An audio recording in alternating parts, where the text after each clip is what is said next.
Viceministro de Salud, Juan Carlos Portillo, ¿cómo le va? ¿Cómo está? Buen día. Buen día, Carlos. Saludo cordial a ustedes allí en estudio y a la audiencia. Doctor, cuéntenos, ¿qué datos tienen ustedes con respecto a los frigoríficos? Porque hay tantas versiones, y usted entiende y entenderá mejor que nadie que de repente hay informaciones falsas, informaciones que no se ajustan a la verdad. Tenemos un caso específico que creo que, no es que creo, que sabemos que tuvo intervención municipal inclusive, pero nos hablan y de repente nos asustan porque aparentemente no es solamente uno, dicen que son otros, que no se da toda la información. ¿Qué nos puede contar esta mañana con relación a eso?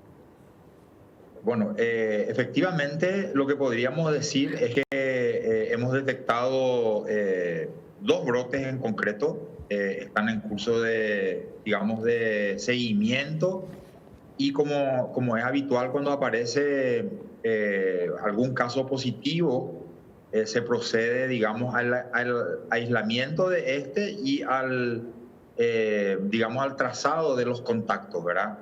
A la identificación de los contactos y al seguimiento correspondiente. Realmente es así, se dijo de todo en estos días.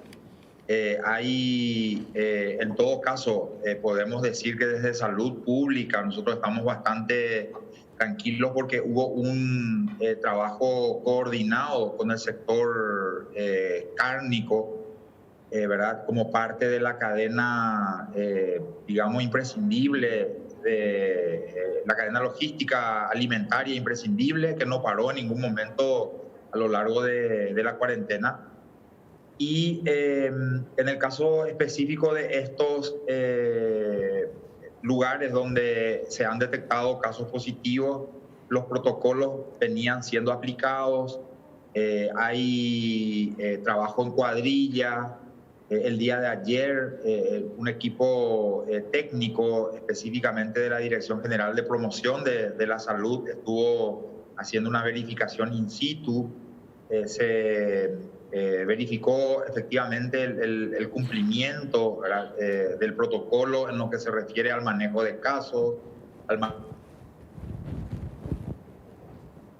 manejo de los contactos. El día de ayer, fundamentalmente, vimos que hubo como mucha presión, digamos, en favor del cierre inmediato de estos sitios, ¿verdad? Y inclusive se hicieron algunas comparaciones con respecto a otros casos, ¿verdad? Donde con un número menor se procedió al cierre. Acá yo creo que es importante aclarar algo. En primer lugar, se apunta a la aplicación de los protocolos sanitarios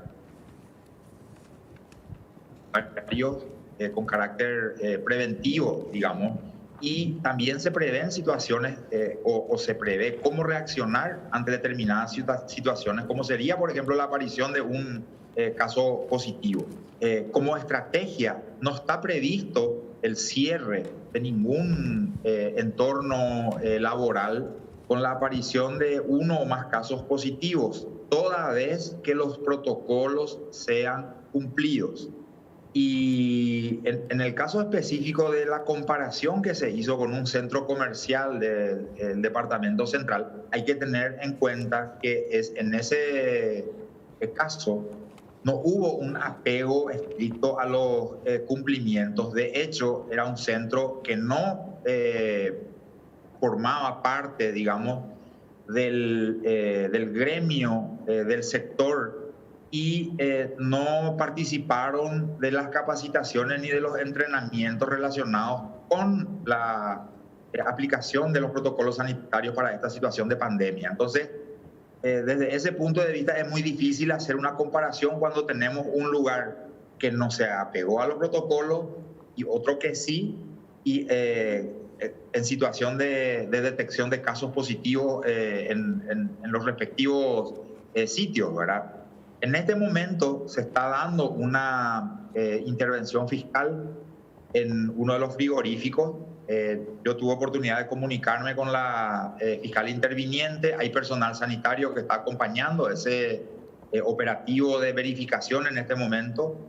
Como ya mencioné, nosotros estamos haciendo el acompañamiento. Ayer nomás hubo una verificación in situ y también se va a constituir gente técnica del SENACSA, ¿verdad? Que también está haciendo un acompañamiento a todo este proceso en razón de que es estratégico, no solo desde el punto de vista sanitario, y obviamente nosotros estamos abocados a precautelar los intereses de la población general en lo referente a eventual impacto en la comunidad de este brote, pero al mismo tiempo también tiene un interés estratégico para el país, ¿verdad? En razón de que nosotros como gobierno, digamos, todos venimos trabajando en conjunto de manera a recuperar o mantener algunos mercados para este sector.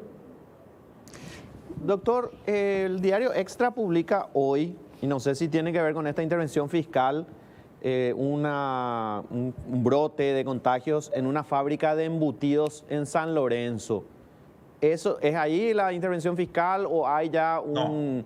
No. ¿Y hay ya alguna intervención del Ministerio de Salud en San Lorenzo, en esta fábrica? En los dos sitios nosotros estamos haciendo el seguimiento correspondiente desde el punto de vista epidemiológico. El procedimiento fiscal que se está desarrollando esta mañana es en el otro sitio, digamos, ¿verdad? En Asunción. En Asunción, sí, exactamente. Y bueno, nosotros estamos acompañando. El manejo que se da desde el punto de vista sanitario es similar para un brote pequeño como para un brote grande. Se obra en consecuencia, se hace el acompañamiento y estamos inclusive haciendo el seguimiento desde, digamos, los aspectos que tienen que ver con la salud y apoyando inclusive a otras instancias sobre demanda, ¿verdad? Como en este caso, el de esta mañana, nosotros tomamos conocimiento hace unos minutos nomás de esta intervención y movilizamos nuestros recursos humanos técnicos también como para dar el acompañamiento solicitado, ¿verdad? De manera a que, en todo caso, el manejo de la situación se haga de manera integral y sobre todo con todas las garantías, tanto para la población como inclusive para, digamos, la empresa que está afectada y todo, ¿verdad? Viceministro, en ese contexto, ¿cómo se maneja, diríamos, la cuestión de cerrar o clausurar una empresa mientras tanto? O sea, ¿quién toma esa decisión? Porque veo acá con el caso del frigorífico en Asunción que hay intervención de la municipalidad. Ustedes son los que recomiendan según la cantidad de contagiados. ¿Cómo es realmente en lo operativo esto? Y la segunda pregunta es, cuando un municipio declara emergencia, ¿qué significa eso? ¿Eso lo hacen también bajo recomendación del Ministerio de Salud? Ok. En el primer punto, no hay una recomendación, digamos, establecida taxativamente en lo referente a la suspensión de actividades. En todo caso, dentro de lo que sería la aplicación de un protocolo, sí está prevista en primer lugar, la estrategia, digamos, laboral que debería ser implementada. Lo más frecuente es el trabajo en cuadrillas. Entonces, en la medida en que van apareciendo casos que van afectando a una o más cuadrillas eventualmente, que es una posibilidad, estas van saliendo, digamos, de servicio. Es decir, aparece un caso en la cuadrilla 1, la cuadrilla 1 está formada por 6, a modo de ejemplo, ahora 6 o 10 empleados, esos van a cuarentena porque se los considera contactos directos del caso índice y hasta que se obtiene, digamos, información epidemiológica relevante, como podría ser, por ejemplo, el resultado de un test diagnóstico, se decide, la totalidad de la cuadrilla va a cuarentena y con datos más concretos eventualmente se puede decidir que vuelvan o no a trabajar, digamos, ¿verdad? Y así sucesivamente. ¿En qué momento pararía, digamos, un entorno laboral o cesarían las actividades de un entorno laboral? Y un caso sería que la fuerza operativa de ese sitio se reduzca en razón de las necesidades de ir a aislamiento por parte del personal y no pueda mantenerse la cadena de procesos relacionados con la actividad de ese entorno, ¿verdad? Se pierde la fuerza laboral en razón del impacto del brote, que no necesariamente tiene relación con casos positivos específicamente, porque, como mencioné, los contactos directos de un caso positivo, hasta tener la certeza de que están sanos, por decirlo de alguna manera, deberán ir también a un aislamiento, cuando menos por un periodo de tiempo mínimo. Entonces, esa es un poco la lógica para determinar el cese o no de actividades. Lo que hemos venido viendo nosotros con mucha frecuencia es que los propios responsables de esos entornos donde aparece un caso toman la decisión de suspender las actividades. Pasó con algunas oficinas públicas, privadas, comercios, que directamente tomaron la decisión de enviar a todo el personal a aislamiento y cerraron, ¿verdad? Uh-huh. En algunos casos, instituciones públicas que procedieron de esa manera, en un contacto posterior y en una evaluación de la situación epidemiológica y la determinación de los niveles de exposición del plantel de empleados funcionarios, se tomó en conjunto, digamos, la decisión de reabrir, inclusive antes del plazo originalmente establecido para el cierre, ¿verdad? Hay un análisis que hay que hacer en todo caso antes de decidir si las condiciones son o no adecuadas para el mantenimiento de las actividades, pero en primera intención no está prevista la suspensión ante la aparición de uno o más casos positivos. La segunda consulta, Estela, era... cuando los municipios declaran emergencia. Pues ya. Sí, sí. Bueno, lo ideal sería que haya una coordinación categóricamente, ¿verdad? Pero en la mayoría de los casos eso no se da. O sea, hemos visto que varios municipios alarmados y preocupados por el brote, y sobre todo porque se instala como un escenario, digamos, de mucho temor, fundamentalmente. Hemos visto que en sesiones de carácter urgente las autoridades municipales toman esa decisión. Hemos visto declaración de alerta sanitaria, declaración de alerta epidemiológica, declaración de emergencia sanitaria, distintas denominaciones, inclusive en algunos casos con mayor o menor especificidad sobre qué es lo que implica eso para la vida digamos, de ese municipio. Uh-huh. En otros casos, en los menos, sí hubo coordinación. Por ejemplo, en el manejo del brote que ocurrió en el departamento de Paraguarí, se dio una combinación, digamos, ¿verdad? Hubo una primera reacción de dos distritos, el de San Roque González y el de Utuí, en una intervención, digamos, nuestra, inmediatamente después. Se coordinaron ya las acciones y con la gobernación del departamento sí, desde el minuto 1 ya hubo un trabajo coordinado, que es lo ideal, ¿verdad? Sobre todo cuando eventualmente pueda darse una situación que requiere movilizar recursos adicionales, ¿verdad? Como asistencia a la población que va a quedar en un encierro digamos, extremo, como fue el caso de San Roque González de Santa Cruz.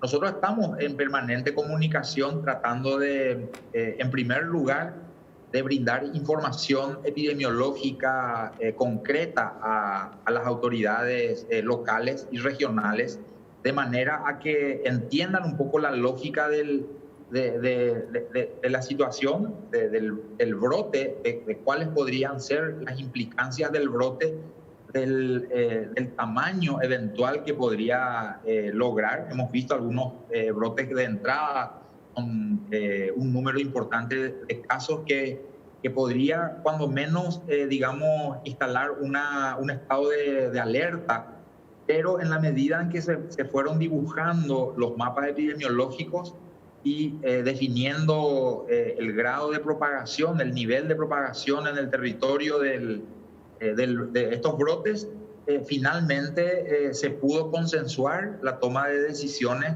para aplicar de manera conjunta. Y ahí es fundamental para el Ministerio de Salud, digamos, el rol de las autoridades locales, las municipales, porque ellos tienen en el terreno el control pleno, digamos, o pueden tomar el control pleno en el desarrollo de las actividades, tanto en lo referente a la aplicación de medidas de restricción a la circulación, en lo referente al tránsito, también en lo referente a el control o verificación del cumplimiento de medidas que son de interés sanitario.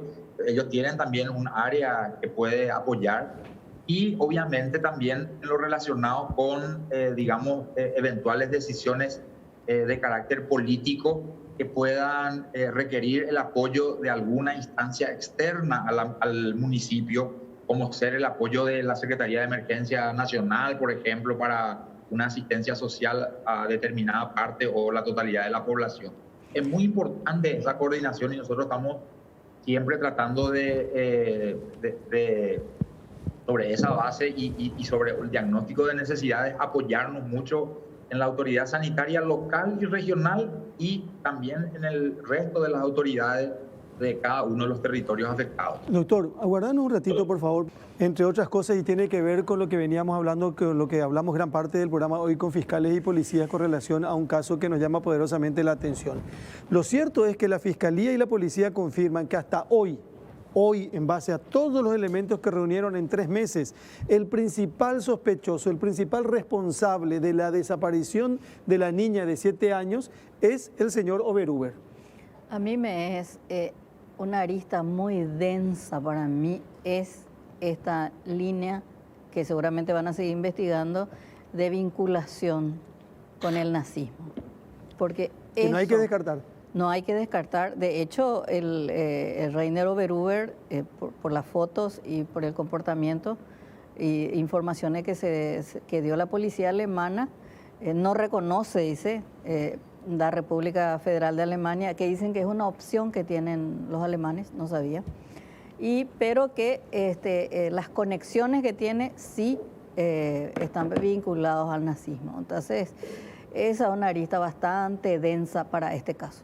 Bueno, y hay que decir también que lo que se está investigando todavía y no se publica es por qué la desaparición.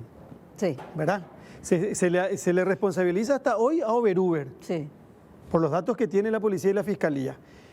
Y en el caso pornografía infantil, la fiscalía confirmó algunos elementos, algunos datos, y ya categóricamente la fiscalía dice que Oberhuber va a tener que litigar desde la prisión. Sí. Él no va a poder beneficiarse con ningún tipo de medida por este caso de pornografía infantil. Sí, por la expectativa de pena. La expectativa de pena es 10 años, Sí. según dice. Y existe la posibilidad de fuga porque no tiene arraigo en el país. Y en el caso de pornografía infantil dice que se encuentran imágenes en su teléfono, en el teléfono de Oberhuber y no en el teléfono de la pareja. Correcto. De la por madre. ejemplo.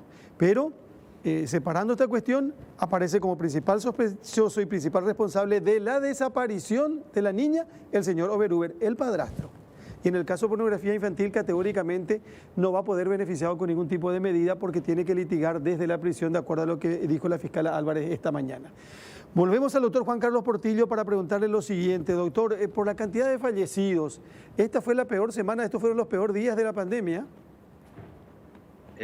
Podríamos decir que sí, ¿verdad? Veníamos con números bastante menos impactantes, ¿verdad? Por llamarlo de alguna manera, la tendencia en líneas generales del número total de casos, el número de hospitalizados y de fallecidos, prácticamente mostraban una cierta estabilidad, digamos, ¿verdad?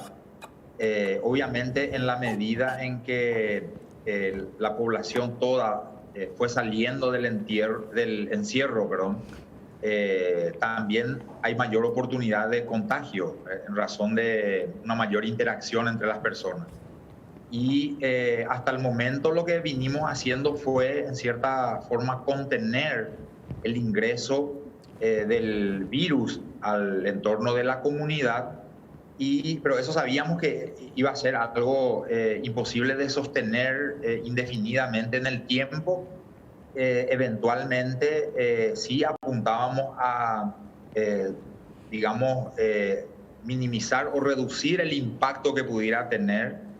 Allí entra aquello de que nunca llegamos al pico que algunos da la impresión de que esperaban hasta ansiosos, ¿verdad? Nosotros en todo caso siempre apuntamos a que ese pico no llegue, porque puede significar el colapso eventualmente del sistema sanitario si se da de forma muy aguda y con las consecuentes derivaciones, ¿verdad? Enfermos saturando hospitales, el mayor número de fallecidos, porque hay que tener presente que esa proporción de la que se vino hablando desde el inicio, aproximadamente un 80% de formas clínicas leves, 15% de formas más severas y un 5% de formas críticas, eso se vino viendo a lo largo de la pandemia sin importar qué país, qué territorio haya tocado, digamos, ¿verdad? En nuestro caso, vimos que se dio una mayor benevolencia hasta ahora, ya que entre un 90 y un 95% de los casos confirmados más bien presentan formas leves. Y esa situación nosotros entendemos que tiene un fundamento poco en el bono demográfico, en razón de que nuestra población es mayoritariamente joven, que están en mejores condiciones de salud, con un mayor vigor, digamos, y una mayor capacidad de resistencia a los efectos desde el punto de vista infecciosos de este virus. Pero no hay que fiarse en razón de que hay una mayor interacción social. Esos números pueden seguir aumentando. Tenemos que seguir cuidándonos y fundamentalmente seguir cuidando a la población que está considerada como de riesgo, ¿verdad? De 65 años o más de edad y portadores de afecciones crónicas. Doctor, antes de entrar al tema insumos y cómo estamos, porque aparte del cuidado o a propósito del cuidado que debemos tener nosotros, más temprano nosotros también compartíamos dos informaciones, que 2 personas desaparecieron en aguas del río, estaban entre 3 supuestamente pescando. Nosotros entendíamos que en la fase 3 no había pesca para más de 2 personas, algo por el estilo, ¿verdad? Aun cuando ayer se dio a comunicar, o se dio un comunicado de MADES, el Ministerio del Ambiente, diciendo que estaba habilitada la pesca deportiva, no de competencia, por ejemplo. Y también una crónica policial, doctor, nos cuenta de que en Capiatá un casino fue asaltado. Casino tampoco puede funcionar en esta fase 3 en Asunción, en el Alto Paraná y en el Departamento Central. Entonces ahí se nota también la irresponsabilidad nuestra, independientemente de los errores o de algunas cuestiones que le podemos atribuir a salud pública. Es así, hemos visto a lo largo de las últimas semanas fundamentalmente, en la medida en que veníamos avanzando de fase en fase, que se generó también mucha ansiedad en aquellos sectores que todavía veían como sus actividades eran postergadas. En algunos casos pasaron de una fase, digamos, inicialmente prevista a una más tardía. En otros casos, inclusive, se habló de la posibilidad de retrasar aún más por fuera de la cuarentena inteligente el relanzamiento de estas actividades. Entiende un poco esa situación. Nosotros hemos tenido varias reuniones con referentes de estos sectores directamente afectados a fin de tratar de explicar los fundamentos, digamos, de las decisiones y buscar algunas alternativas. En lo que se refiere a la pesca, digamos, por fuera del ámbito de una competencia, sí, efectivamente, para salud pública en realidad se pudo haber ya relanzado en la fase 3. Seamos, digamos, allí concretos porque nosotros lo vimos de esa manera. Obviamente hay una instancia rectora en el tema que es el MADES y en aquel momento ellos, inclusive comunicado mediante, se ratificaron en la prohibición y nosotros nos allanamos, ¿no? sin problema. Posteriormente, para la fase 4 sí está relanzada y la población está categóricamente saliéndose un poco de lo que se fue planificando dentro de estas distintas fases. Entendemos que después de un encierro prolongado también puede darse esta situación, ¿verdad? Un poco de hastío del encierro, y hay otros factores también que podríamos decir que contribuyen, pero que objetivamente tenemos que tratar de reencauzar el comportamiento ciudadano, ya que está demostrado. Inclusive tenemos evidencia reciente de países donde fueron saliendo del encierro, llegando a una liberación prácticamente total de las actividades, y eso generó como una segunda oleada de propagación del virus, y están retrocediendo, ¿verdad? En estos días pasó en algunos países de Europa. De España, sí. Y exactamente, España es uno de ellos, donde hay territorios que prácticamente volvieron a un encierro importante, digamos, ¿verdad? En razón justamente de ese rebrote.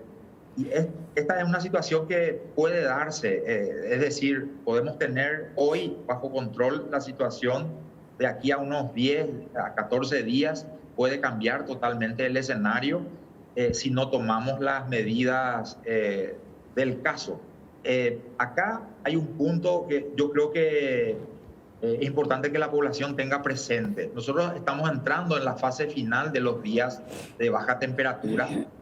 Nosotros habíamos establecido como una suerte de hito temporal a corto plazo este momento, como para, establecer como una meta intermedia que tenemos que llegar todos juntos y superar esta etapa del año, de manera a entrar en un periodo donde el clima es mucho más favorable para la población en general, y puede limitar un poco la propagación del virus, en razón de que cuando sube la temperatura tendemos nosotros a ventilar más nuestros espacios, tanto laborales como domésticos, tendemos a aglomerarnos menos en razón de que salimos más. Y eso puede condicionar la propagación del virus, sobre todo en los territorios con mayor densidad poblacional y que actualmente están, en esta situación de freno en la evolución de fase en fase dentro de lo que es la cuarentena inteligente. Hay muchas denuncias, y por lo menos yo he confirmado hablando con alguien de salud que hay mucho retraso en la entrega de los resultados. Y entonces se está tardando entre 5 y 7 días más o menos. Esa también es una limitante para un diseño de estrategia, es decir, porque ustedes no pueden, mientras no tienen los resultados, no pueden investigar los nexos, a cuánta gente pudo afectar, etcétera, etcétera. Hay de esos, es también como un boomerang, hacer cuanto más haces test, pero también eso retrasa la entrega de resultados y claro, retrasa cualquier diseño de estrategia. Totalmente. Nosotros teníamos, una estrategia de crecimiento progresivo de nuestra capacidad diagnóstica. De hecho, habíamos arrancado con unas 25 a 30 muestras procesadas diariamente, ¿verdad? Y hoy estamos prácticamente manteniendo las 2.000 muestras diarias, y semanalmente nos estamos bajando de 13.000 muestras procesadas cada 7 días. Pero también nos vimos un poco afectados, y yo creo que en ningún momento nosotros negamos esto, en lo que se refiere también a la disponibilidad de los recursos requeridos para los insumos necesarios para el procesamiento de muestras. Por un lado, eso. Estamos llegando en unos días más, vamos a poder contar ya con una cantidad que nos va a dar una holgura de varios meses inclusive. Eso por un lado. Por otro lado, tenemos también la demanda desde salud pública. Estamos poniendo especial énfasis en el seguimiento epidemiológico de los brotes que van ocurriendo. O sea, ponemos como prioridad el diagnóstico de algún caso sospechoso comunitario y también la identificación de los casos, de los contactos y eventualmente el contagio de estos. Eso fue, sigue y va a seguir siendo una prioridad.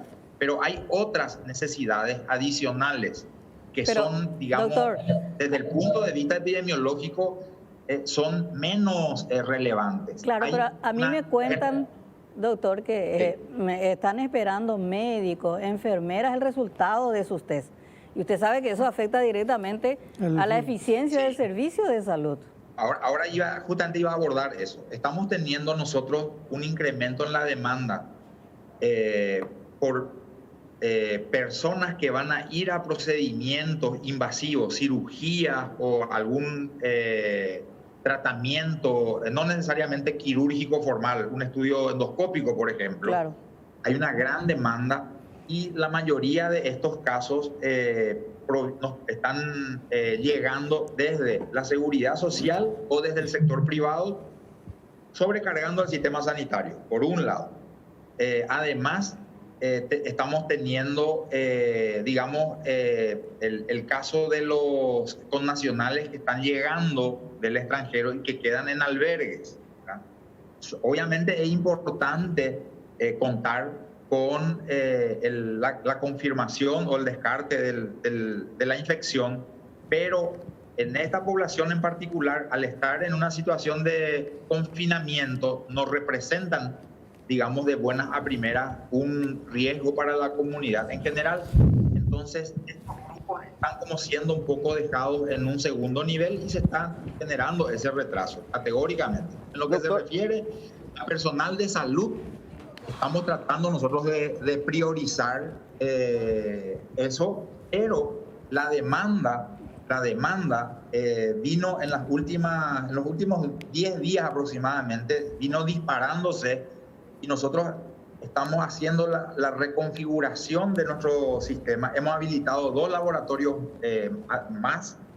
Estamos en planes de habilitar otros tantos a nivel del interior como para poder descentralizar la toma y el procesamiento de muestras, lo que nos va a permitir, digamos, en Asunción y Central, donde hay mayor demanda, tener una cierta holgura nuevamente.